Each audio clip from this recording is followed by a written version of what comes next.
Yes guys, welcome to this video where I'm gonna explain you exactly what marketing angles are and how we use them to make more than 2 million in revenue last month. So let's dive deeper into our strategy. First of all, what is a marketing angle and why does it matter? Why is this important? A marketing angle is a strategic hook or lens you use to present your product so it connects emotionally with buyers. It creates emotional connection, it speaks to the customer's needs, desires or pain points, it highlights the relevance, shows why the product matters right now, it sets you apart, it helps you differentiate your offer from competition. It drives messaging, shapes your ad copy, visuals and tone, but also it adapts to audiences because your brand will have like different customer personas. You have a target audience, and in the target audience you can have different customer personas, and each customer's persona is targeted different with a different marketing angle, for example, but also the style of your ads. And once you find combining marketing angle with your persona, you can have a very good result on your ads. So here we have more examples, like visual examples,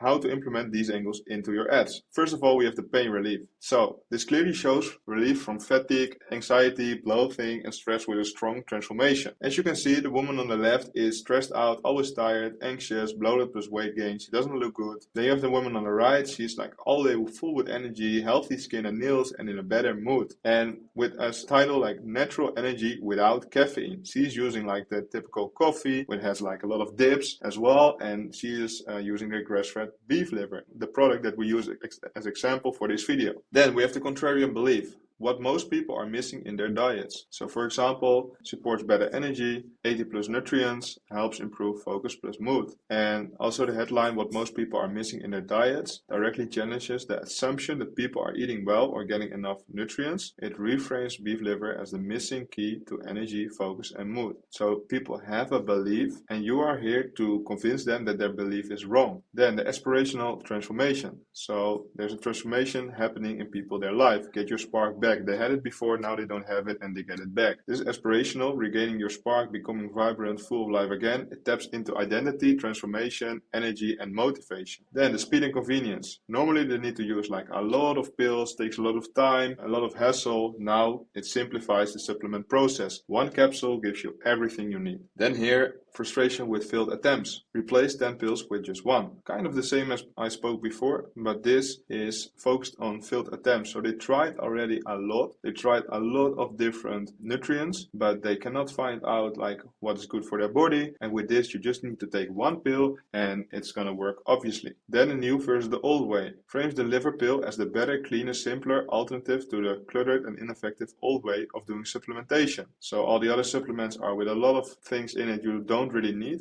and this is like positioned as the clean supplement. Then we have the overcoming objections. For example, the line liver, I barely know her, uses humor to overcome the common objection that liver is gross by presenting it as an easy, tasteless capsule, removing the barrier of taste and making it more acceptable to try. One of the most used objections or objections people will have with consuming liver is that it's very untasteful, like it's dirty, they don't like it, the taste is not something people like to eat, but they know the effect of liver is really good, people that do research to it. And with this capsule, you can make sure that you have the same advantages of eating a liver, but you don't need to really eat it, so it's more easy. And then the fear of loss, the FOMO, this is with a meme. You can read it yourself, put the video on pause if you want, but this is a meme where you show like, yeah, your current friend, they started using the capsule and you didn't, this is you before, this is you after, and yeah, make sure you don't miss out because everyone is using it, why not you? Then we have the turning customer feedback into winning angles. So okay, how are you gonna work this out actually? This is very important. First of all, you need to know, you need to find out what your target audience is thinking about the niche you're in. So what are their objections? What are their desires? Very important to exactly know that. How are you gonna find out this? Do your research on Reddit, Amazon reviews, YouTube comments, Trustpilot, TikTok comments, or Facebook groups. These two are very good because people are here to tell their frustrations. Here they post anonymously on Reddit, and here they are in a group where they feel they belong to a group of people with the same opinion about a lot of things. So they feel like they are with a lot of people supporting their frustrations or helping them out. So they are willing to show it. So step 2, what are people actually saying? Look for pain points. I feel tired all the time. Failed solution. I've tried X and didn't help. Fears or doubts. Does it even work? Desires. I just want more energy without crashing. Or emotional words like frustrated, ashamed, overwhelmed. Step 3. Match what they say to the right angle. Okay, so this is very important. Pay attention to this. For example, this Reddit review or post. Things I've noticed and like. Crave less sugar and unhealthy food in general after taking them. This is a desire/aspirational transformation. Less sugar cravings is more control, better habits and healthier lifestyle things people want, not just need. Then this sentence, main reason for trying them is tired of feeling tired all the time and low endurance when working out. This is a pain relief. The person is trying to fix something that feels broken, just drained, frustrated and just want their basic and energy and function back. Then this sentence, I eat pretty healthy in general, but I know something's missing, just trying to figure out what. This is a contrarian belief because they think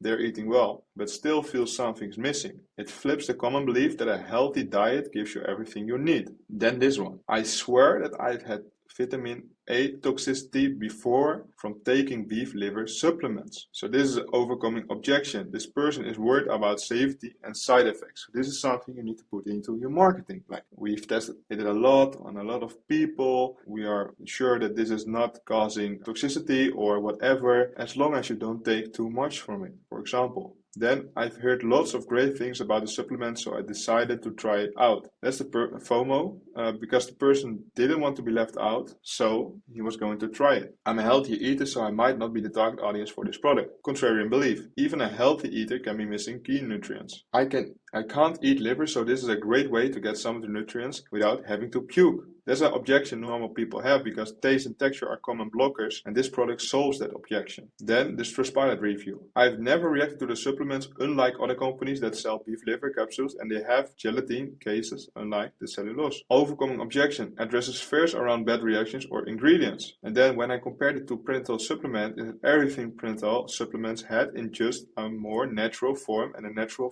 form folate. So it's less toxic or whatever, and that's the new way versus the old way. So this frames beef liver as a natural alternative to synthetic pills like prenatals. Then we have the campaign setup. This is where most people think that this is very important. They need to be a wizard for this, but my tip is don't overcomplicate this. The real money is being made like in the back end and also in the way you obviously create your creatives. The whole thing I just talked about is way more important than how you set up your campaign. We just do it like this. We have one CBO with the campaign, for example, in this testing batch creatives, and then we have like one ad set with one angle, and then we have 5 different creatives with that angle, okay, with that marketing angle, and we do it like 4 times or even 5 times or even 6 times. The more you want, the more angles you have, you can test more campaigns. Also depends on your budget. Once you have this tested, you can check, okay, what is winning about, for example, this specific creative, or what is winning about this angle, because maybe all these creatives perform well, okay, then you know I have a good angle. If one of these, for example, perform well, you know, okay, something in this creative is winning. You can always also take a structure where you do like, for example, 1 to 3 is a static and 4 and 5 is a video. If then you see in all batches, all angles 4 and 5 is performing better, you should test more videos. But it also can be like iterated even more precise and more detailed. Like the hook can be winning, the visual can be winning, the storytelling in that ad can be winning, the CTA maybe can be winning, on the offer you put into that ad can be winning. The length of the video, for example, you have a few videos with 10 or 20 seconds and a few with a 1 minute or plus. You can see that if most videos with more than 1 minute perform well, you should make more videos with more than 1 minute. That's clear. Also, the persona can be winning. For example, a specific targeting persona you use for that ad can be winning. So you can even make that persona or more detailed or test more ads for that persona. If you test out UGC and you see that, for example, creator A is performing really well in multiple creatives, then you should test more creatives with that creator, because maybe that creator aligns a lot with your ideal targeting persona. Okay. Also, if you see that your specific AI ads convert well, okay, then you should test more of that. And also, for sure, you can iterate more on that the longer the way go with scaling this product or even this niche. Okay. So this was the video about the marketing angles. If you have any questions, don't hesitate to ask them in the comments under my YouTube video or send me a DM on Instagram. That's also possible. Of course, don't forget to subscribe to the channel and also check out my other videos that are coming. A lot of value. Yes. See you in the next one, guys. Ciao, ciao. Adios.